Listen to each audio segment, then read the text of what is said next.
If you've been trying to figure out how to get your SM7B or SM7dB attached to a boom arm like this one, then this video is for you. So what you'll need is the 3/8" adapter that came with your mic, the washer that came with your stand, and the extender tube that came with your stand. So the first thing you want to do is attach your adapter to your SM7B, making sure that you have the notch facing up.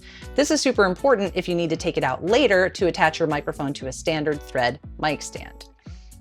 All right, now that I have my adapter attached, you'll notice that you have this cool mechanism on your SM7B that allows you to screw the microphone in without having to turn the entire microphone. So just line those two pieces up and turn it counterclockwise to get it attached. Now, if you want to extend, because if I were to plug my microphone cable into here, I might not have enough room to get it to plug in without bending that cable, you can use the extender that comes with your SM7B. So to do that, take the 3/8 thread back out of your SM7B that you just put in there.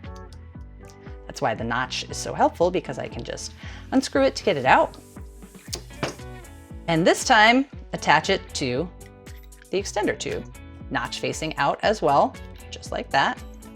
Now, I'm going to take the extender tube, the washer that came with my stand, and I'm going to attach those pieces together. This gives me some buffer between the stand and the tube itself for adjustments if I need to.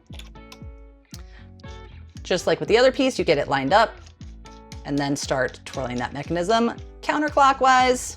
And now you're locked in and ready to go. So that's how you attach your SM7B or SM7dB to a boom arm stand.